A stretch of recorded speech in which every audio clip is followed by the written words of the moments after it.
여러분이 왜 살죠? 여러분 왜 사는지 목적을 알고 사시나요? 아니면은 그냥 살아야 되니까 살고 있나요? 우리는 왜 사는지를 알아야 됩니다. 그래서 오늘 여러분들과 같이 사람이 왜 사는가? 목적이 무엇인가? 그것을 같이 나누게 되기를 바랍니다. 오래전에 영국에 큰 화재가 발생했었습니다. 그 화재로 인해서 건물과 성전이 많이 파괴가 되어서 찰스 2세라는 그 분이 크리스토퍼 월렌경이라는 사람한테 성 바울 대성전을 갖다가 크게 지으라고 이렇게 명령을 내렸습니다. 그분에게 이제 임무를 맡겨서 이분이 이제 성전이 어떻게 지어져 가는지 시찰을 나갔어요. 시찰을 나갔는데 가다 보니까 거기에 석공, 돌을 가지고서 그 성전을 짓는 석공이 두 사람이 열심히 일하는 걸 봤습니다. 땀을 뻘뻘 흘리면서 열심히 일을 합니다. 그래서 그 워렌경이 그 두 사람 중에 한 사람에게 이렇게 질문했습니다. 여보세요. 당신은 왜 그렇게 땀을 뻘뻘 흘리면서 그 돌가루를 먹어가면서 그렇게 일을 합니까? 이렇게 질문하니까 그 사람이 이렇게 대답을 하는 거예요. 이보시오. 누군들 이렇게 일하고 싶어서 일합니까? 목멍이 포도청이라서 먹고 살기 위해서 지금 일하고 있습니다. 이렇게 대답을 하는 겁니다. 그래서 그 다음 사람에게 물었어요. 당신은 왜 이렇게 힘들게 열심히 일을 합니까? 그 이유가 뭐고 목적이 무엇입니까? 이렇게 하니까 그 한 사람이 이렇게 대답했다고 해요. 저는 어렸을 때부터 돌 깎는 일밖에 배운 것이 없습니다. 그런데 제가 이렇게 참 감사하게도 아름다운 하나님의 성전을 지을 수 있는 그러한 자리에 놓이게 됐다는 거, 그거 얼마나 감사한지 모릅니다. 그래서 저는 이렇게 돌을 깎으면서도 기쁨이 있습니다. 이 성전이 완성되었을 때 하나님께서 이 성전을 통해서 영광을 받으시고 또 이 성전에 와서 예배드릴 많은 사람들, 그 사람들이 하나님을 섬기는 그것을 생각하면서 이 돌을 깎으니까 너무나 감사합니다. 그래서 제가 이렇게 열심히 일하고 있는 것입니다. 라고 이렇게 대답을 하더라는 거예요. 여러분 두 사람 다 뼈 빠지게 일하죠. 돌가루 먹으면서 일합니다. 그런데 한 사람은 목금능이 포도청이라서 할 수 없이 하는 거고 한 사람은 아름다운 성전에 자기가 쓰임받는 그것 때문에 그것이 아름답게 지어져서 하나님의 영광이 드러나는 그것을 생각하면서 일을 하기 때문에 이렇게 기쁘게 할 수 있다라고 이게 대답한 거예요. 그래서 우리가 일상을 살면서 보면은 똑같은 일을 하면서도 목적이 있지 않은 사람과 목적 없이 하는 사람의 차이가 나게 돼 있어요. 목적 없이 일하는 사람은 그것이 그냥 죽지 못해서 마지 못해 이렇게 하게 됩니다. 그런데 목적이 있이 그 일을 하는 사람은 행복하게 그 일을 할 수가 있게 됩니다. 자, 여러분은 지금 현재 왜 살고 있는가? 한번 여러분 생각해 보시기 바랍니다. 내가 왜 살고 있는가? 무엇 때문에 살고 있나?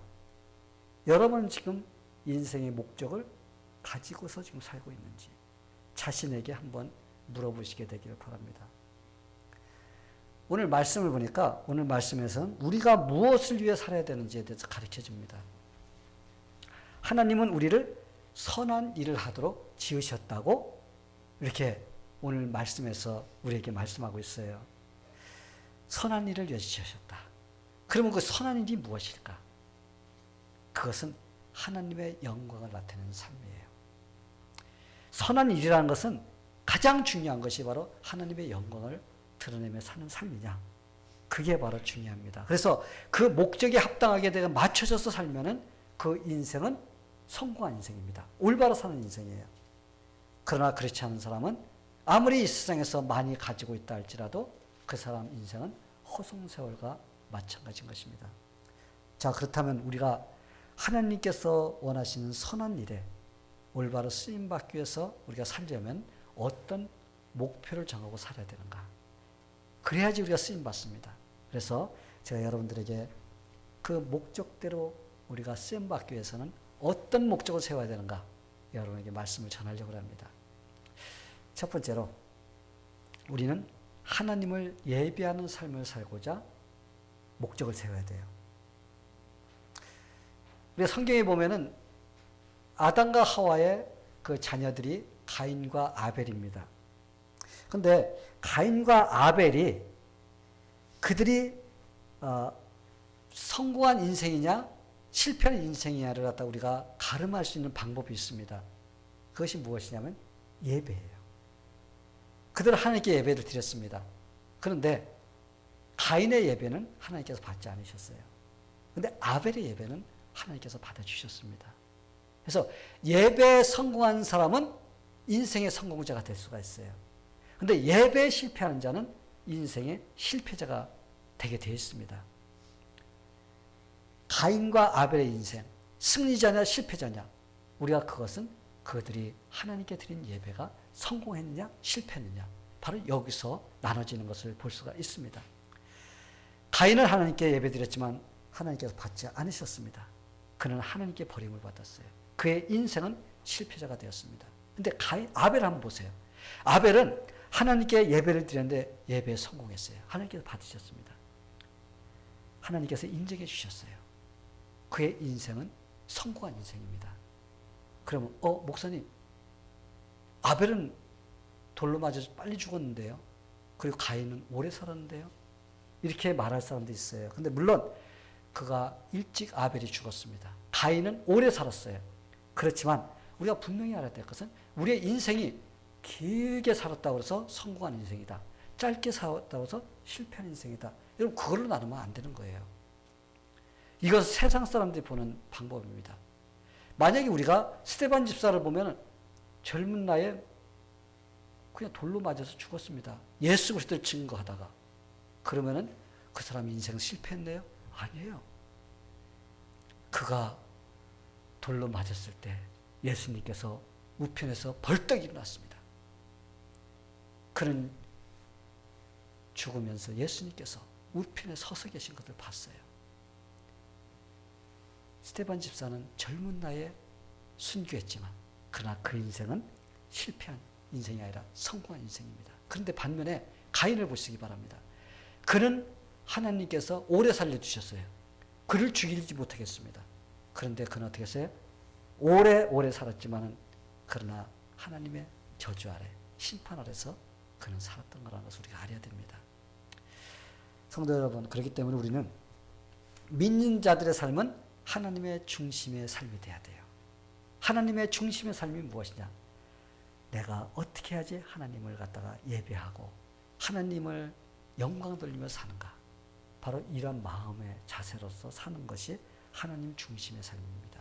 예배의 삶이에요. 이런 마음을 가지고 사는 사람들은 어떤 일을 해도 내가 하나님께 예배드리고 하나님을 섬기는 그런 삶이 돼야지. 이런 마음을 먼저 가지고서 내 인생의 계획도 세웁니다. 내 하루하루의 일과도 세워요. 그런데 그렇지 못한 사람은 어때요? 그거는 뒤로 쭉 지켜놓고 내가 하고 싶은 거 다 세워놓고 할 수 있으면 예배드리고 할 수 없으면 안 드리는 거예요.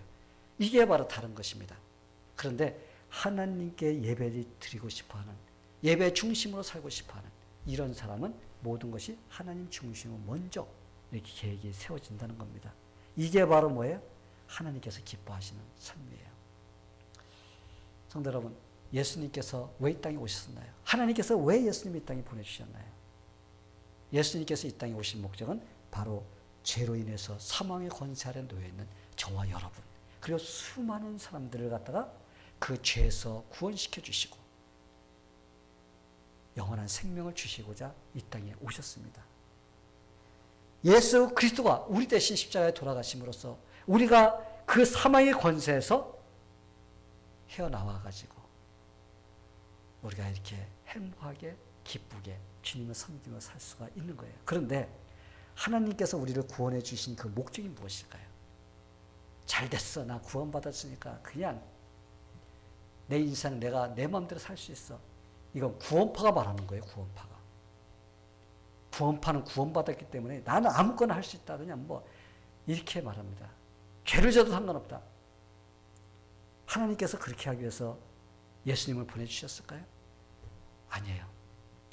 하나님께서 우리에게 구원을 주신 것은, 하나님의 자녀를 삼아주신 것은 하나님의 위대하신가, 하나님의 사랑과 자비하신가, 은혜를 찬송케 하기 위해서 그것을 허락해 주신 것입니다. 우리가 에베소 1장 5절부터 6절까지 보면 이렇게 기록하고 있습니다.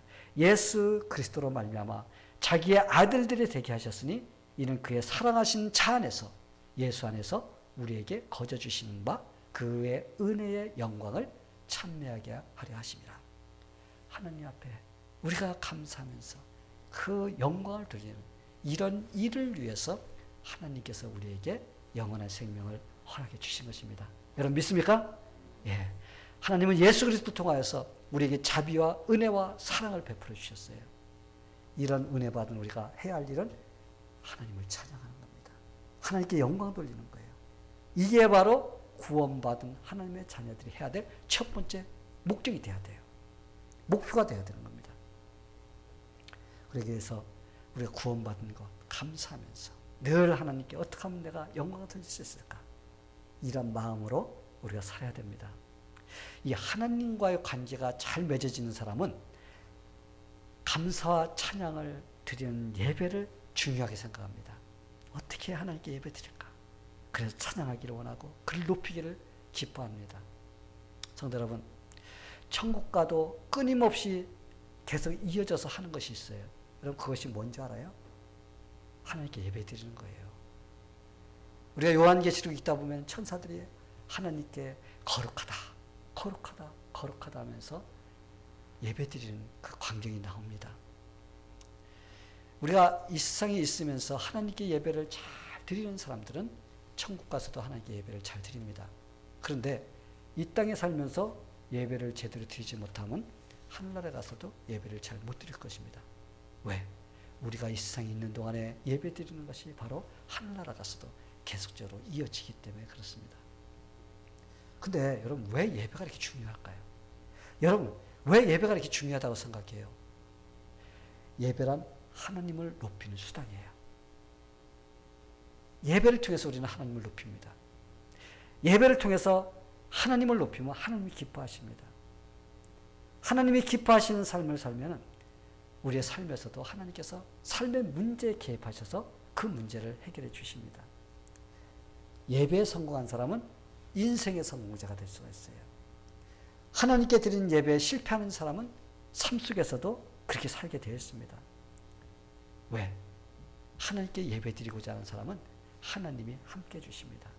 근데 하나님을 예배하고자 하지 않고 그냥 내 멋대로 살고자 원하는 사람은 하나님께 도움을 받지를 못하게 되어 있습니다. 왜냐하면 예배란 우리의 삶에 직접적으로 영향을 끼치게 되어 있어요. 자세히 여러분 관찰해 보시기 바랍니다. 하나님께 온전히 예배를 드리며 나머지 시간을 갖다가 내가 살아갈 때 힘을 얻어서 잘 감당하고 있는지, 예배를 잘못 드리고 하나님 앞에 나온 일을 게으리하면 삶에서도 어떻게 돼요? 게을러져요. 일이 잘 안 됩니다. 그러나 예배를 갖다가 잘 드리는 사람은 삶 속에서도 힘이 있어요. 열정이 있습니다. 그러다 보면은 내 삶에서도 놀라운 일들이 일어나는 것을 볼 수가 있습니다. 이런 사람은 어떤 사람이에요? 예배를 중요시 여기는 사람입니다. 이런 사람은 삶을 살면서도 시험이 와도 거뜬히 이길 수가 있어요. 왜? 하나님과 나와의 관계가 잘 맺어져 있기 때문에. 그런데 하나님께 예배드리고 하나님께 영광 돌리기를 갖다가 그냥 마지못해 사는 사람은 삶 속에서 자꾸 시험이 들어서 넘어지게 되어 있습니다. 왜? 예배는 하나님께서 영적인 것을 공급해 주는 통로입니다. 우리가 하나님께 예배를 드리지만 그러나 그 예배를 드리는 그걸 통해서 하나님께서는 우리에게 영적인 힘을 공급해 주시기 때문에 그래요. 이게 바로 믿는 자들이 하나님께 공급받는 통로인 것입니다. 성도 여러분, 우리는 이 세상 사는 동안에 내가 왜 태어났는가? 나는 하나님께 영광 돌리기 위해서 태어났다. 이 목적을 잊지 말게 되기를 바랍니다. 그래서 여러분의 삶의 목표가 뭐예요? 나는 하나님께 올바른 예배를 늘 드리며 살아야 되겠다라는 그런 마음의 결단이 있게 되기를 축원합니다. 두 번째로 예수님을 더 닮고자 목표를 세워야 돼요. 예수님을 닮고자. 이 사도 바울이 세운 그의 삶의 목표를 보면 오직 한 가지였어요. 그는 어떻게 하면 예수를 더 알 수 있을까? 어떻게 하면 예수를 더 닮아갈까? 그는 늘 그렇게만 생각하면서 살아가는 것을 우리가 볼 수가 있어요. 그게 목표가 그거야. 그가 모든 것을 갖다 투자해서라도 내가 예수님을 알아가야 되겠다. 내가 예수님을 닮아가야 되겠다. 그래서 그의 목표가 바로 예수님을 닮아가는 겁니다. 사도 바울이 세웠던 그 목표, 그분만의 목표가 아니라 바로 저와 여러분의 목표가 돼야 됩니다. 아멘? 예. 사도 바울은 언제든 눈을 갖다 누구한테 향했어요? 예수님께 향했어요. 예수님만 바라보는 거야. 그냥 계속 바라봅니다. 아마 여러분도 그럴 거예요. 여러분이 좋아하는 거 있으면 계속 쳐다볼 거야. 한 번 보고 두 번 보고 자꾸만 보고 싶네. 그러면 자꾸 들여다볼 거야. 근데 싫어하는 거 안 쳐다봐. 이거와 마찬가지로 왜 바라보는 거예요? 내가 좋으니까 바라보는 거예요. 싫어하는 사람 쳐다봐요? 아유 저 싫어. 아유 싫어. 그러면서 여러분 계속 쳐다봐요? 안 그렇습니다. 사도 바울은 예수만 고정했어요. 왜? 예수가 좋기 때문에. 눈을 떼지 않았습니다. 예수님을 닮아가기를 원하는 것은 하나님의 뜻이기 때문에 그렇습니다. 이 남자와 여자가 만나면 반드시 뭐가 있게 되어 있어요? 아기가 태어나게 되어 있습니다. 이때 사람들이 아기를 보고 하는 말 중에서 부모가 좋아하는 말이 있어요. 그 말이 무엇이냐? 야, 아기가 아빠를 꼭 빼닮았어. 야, 아기가 어쩌면 저렇게 엄마를 갖다 똑같이 닮았냐? 이런 소리를 들으면은 부모는 어때요? 아, 쓸데없이 나를 닮았어. 기분 나빠. 이래요? 너무나 좋아가지고 그냥 막 어쩔 줄 몰라 하고 그냥 막 웃느라고 정신이 없습니다. 제가 결혼해서 이제 첫째 아이 우리 자나탄을 낳았는데 친구가 와서 보더니 하는 말이 이래요. 야, 부모는 되게 못생겼는데 아기는 되게 예쁘게 생겼네. 이게 돌연변이 생긴 것 같아. 그러는 거예요. 부모는 이런 말 듣기 싫어해요. 부모는 야, 참 너 꼭 닮았다 이런 소리를 드려야지. 야, 부모는 못생겼는데 애기는 잘생겼네. 그거 싫습니다. 그 아기를 보면서 야, 어쩌면 아이가 부모를 닮았느냐. 어쩌면 부모의 겸손과 마음씨를 닮았느냐. 어쩌면 저 행동을 닮았느냐. 이런 소리를 듣기를 원합니다. 근데 사람만 그런 것이 아니라 우리 하나님도 그렇다는 거예요. 우리 하나님도 하나님의 자녀들이 야, 저 사람 진짜 하나님을 닮았어. 예수를 닮았어. 이런 말을 듣기를 원하시지. 야, 저건 어때? 지금 마귀를 닮았냐 저거? 어떻게 저렇게 생겼냐? 제 교회는 매일 가는데 왜 저렇게 저런 모양이냐? 이런 소리 들으면 하나님 기분 나빠하십니다. 왜? 너는 하나님의 자녀라고 하는데 너는 누구를 닮았냐? 하나님께서 기뻐하지 않으세요. 하나님께서는 내가 거룩하니 너희도 거룩하라. 하나님께서는 우리가 하나님을 닮아가기를 원하신다는 겁니다. 그러니 우리가 어떻게 해야 돼요? 예수님을 다 알기를 원하고 예수님 닮기를 원하는 것. 이것을 우리가 목표를 삼아야지 그렇게 될 수가 있습니다. 그리고 예수님을 닮고자 목표를 세우는 사람은 인생의 성공자가 돼요. 왜? 예수를 닮으니까. 우리가 늘 부르는 찬송이 있습니다. 그것이 뭐냐면 예수도 알기 원함은 크고도 넓은 은혜와 대속해 주신 사랑을 간절히 알기 원하네. 내 평생의 소원, 내 평생의 소원, 대속해 주신 사랑을 간절히 알기 원하네. 사람들은 세상의 유행에 민감합니다. 그렇죠? 세상에 뒤지면 안 돼. 따라가야 돼. 뭐 옷 스타일, 가방 스타일, 구두 스타일, 뭐 스커트, 헤어 스타일, 자우전 가지고 있는 용품까지도 다 세상의 모든 것을 따라가기를 원해서 어떻게 해요? 안 놓치려고 합니다. 어떻게 해서 최신 유행이 뭐야? 그냥 막 인터넷 찾아보면서 그것을 쫓아갑니다. 물론 우리가 시대에 뒤지면 안 되겠죠. 어느 정도는 우리가 저 사람 저거 몇 년도 사람이야, 저거 옛날에 그 뭐 한 15세기 사람 아니야, 이런 소리만 들으면 안 되겠죠. 그런데 우리가 열심히 따라가기도 해야 되지만 우리가 잊어서는 안 되는 것이 있어요. 그것은 무엇이냐면 우리가 예수님을 더 많이 닮아야 된다는 거예요. 우리가 예수님을 만났을 때 예수님께서 야, 너 나를 별로 안 닮고 세상을 더 많이 닮았다? 이런 소리 들으면 큰일 나는 겁니다. 우리는 누구를 더 닮아야 돼? 우린 예수님을 더 닮아야 돼요. 세상을 닮아가면 안 됩니다. 주님 오셨을 때 주님 제가 열심을 다해 최선을 다해서 주님 닮으려고 노력했습니다. 좀 비슷합니까? 그럼 그래 참 너 노력 많이 했구나. 너 나하고 많이 비슷하구나. 이런 소리를 듣게 되기를 축원합니다. 아멘. 예. 우리가 살다 보면은 때로는 병이 들어서 병원에 가서 수술도 해야 될 때가 있습니다. 수술을 받는 사람은 마취를 시켜요. 마취를 시켜서 수술이 다 끝나고 이제 몇 시간 아니면 하루 지나가서 이제 마취에서 깨어나게 됩니다.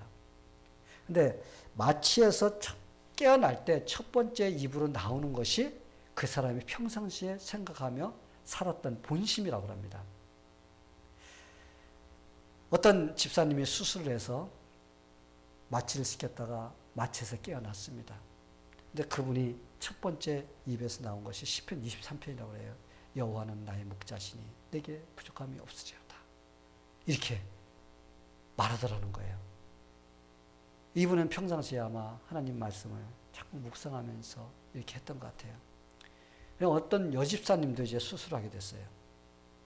수술을 해서 마취해서 이제 깨어났는데 그 여집사님 입술에 첫 번째 나온 말이 오동추야 다리 밝아 오동동이야. 평상시에 매일 오동추만 부르던 거예요.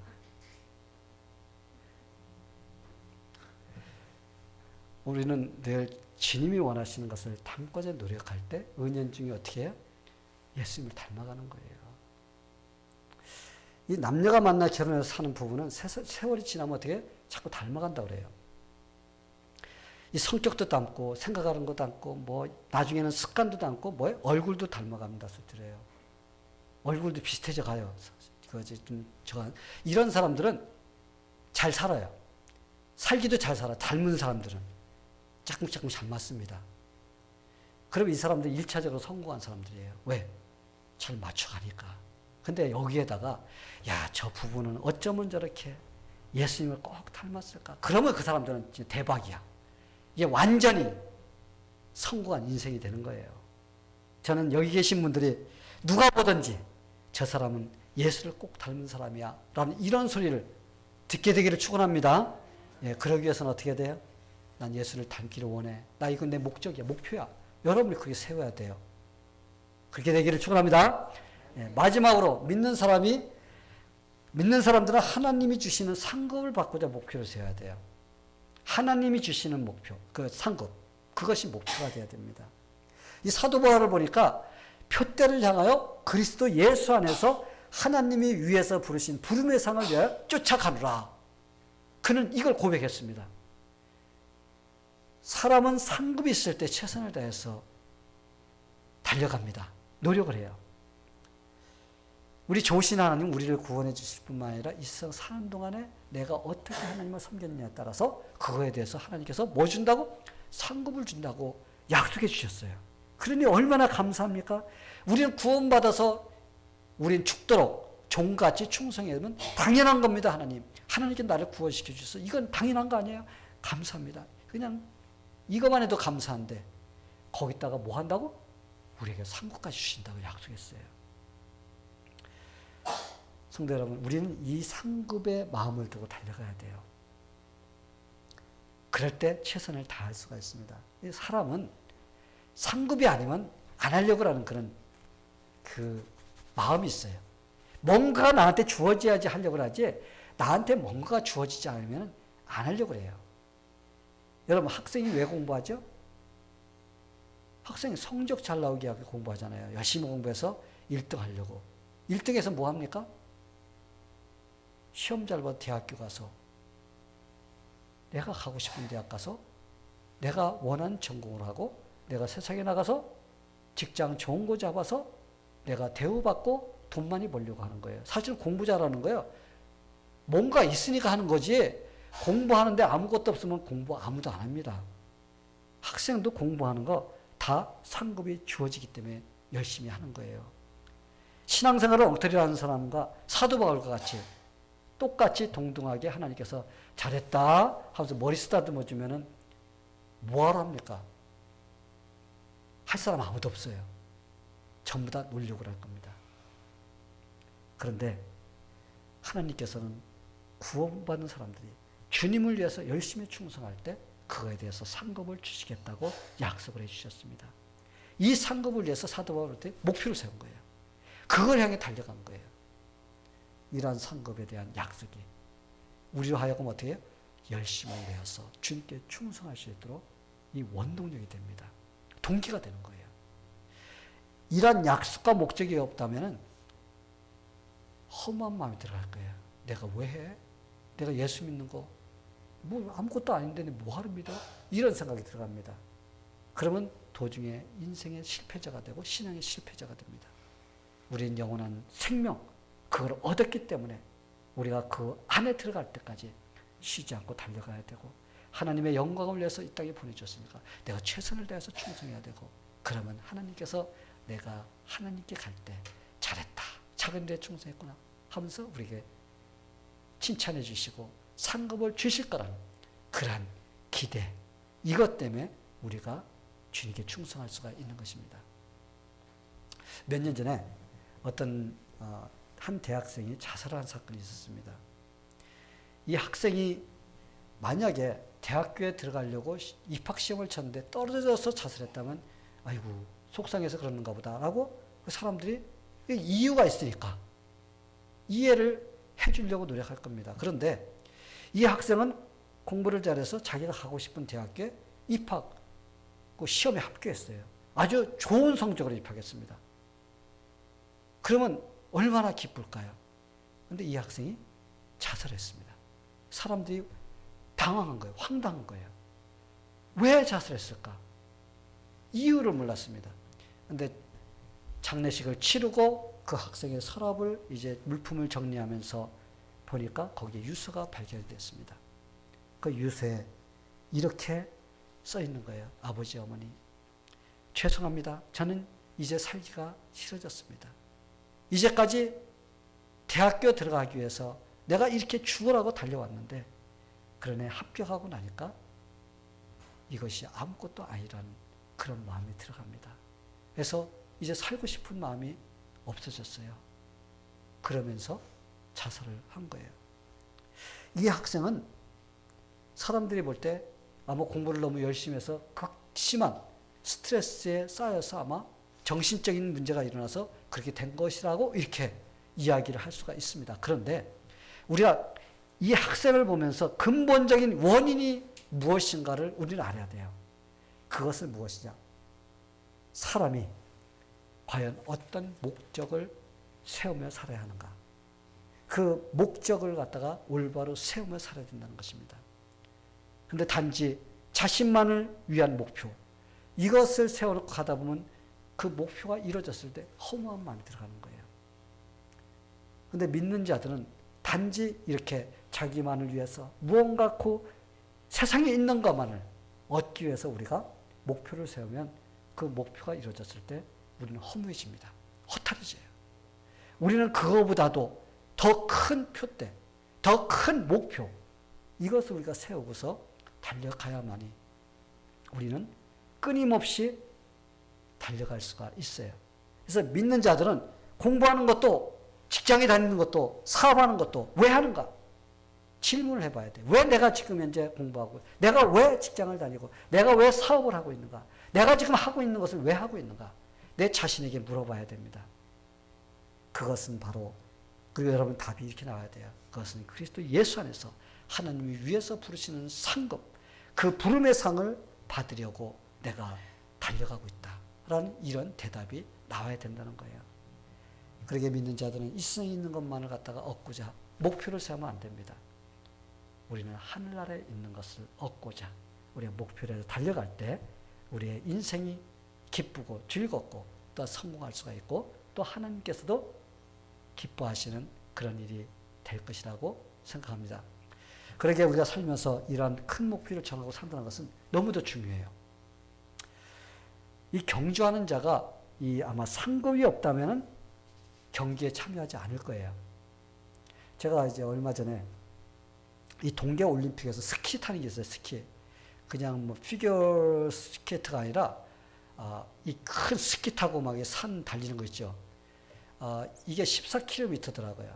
이게 어떻게 보면 장거리나 마찬가지죠. 마라톤 비슷한 건데 이거는 스키를 갖다 발에 끼고 기른 거 가지고서는 막 올라갈 때도 힘이 드니까 막 이렇게 걸어서 올라가야 되는 거, 내려갈 땐 타고 내려가고 이러는데 14km를 가는 거예요. 오래 걸리더라고요. 1시간 정도 걸리는데 그걸 보면서 야, 저렇게 힘드는데 저 사람들이 왜 저기 경기에 참여했을까? 가면서 굉장히 힘들어요. 그래서 저 사람들이 꼬린 지점에 가면은 그들을 위해서 기다리는 것이 있기 때문에 저러는구나. 뭐예요? 금메달.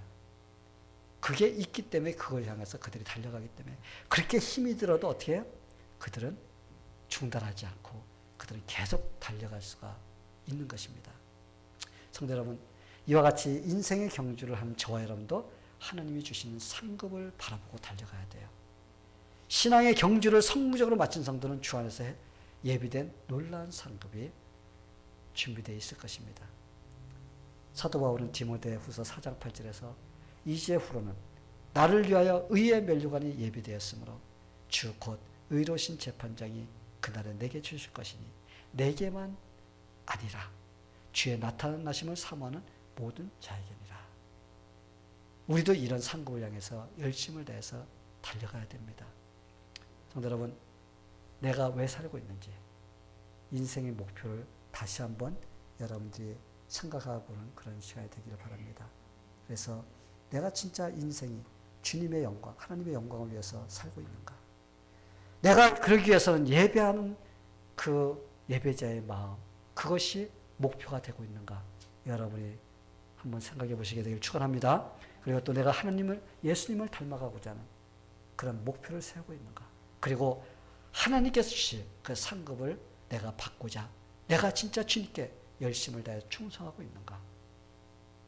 여러분이 이 세 가지 목표를 여러분의 삶에 이렇게 살아야 되겠다라는 이런 결단이 내려져서 하루의 삶이 승리하며 살면서 승리하는 그런 여러분이 되기를 예수님의 이름으로 간절히 축원합니다. 네, 다 같이 기도하겠습니다. 하나님 아버지 감사합니다. 우리가 이 세상 사는 동안에 왜 사는지 우리의 인생의 목표를 분명히 정하고 살 수 있도록 도와주시옵소서. 그래서 우리가 이 세상 열심히 살았다고 나중에 주님 앞에 갔지만 주님께서는 잘못 살았다고 하는 그런 책망을 듣는 우리가 되지 않게 되기를 기도합니다. 우리가 최선을 다하여 열심을 다해서 하나님께서 우리를 지으신 선한 일을 위해서 우리를 지었다는 그 목적에 합당하게 살 수 있도록 하나님께서 도와주시옵소서. 예수님의 이름으로 기도하옵나이다. 아멘.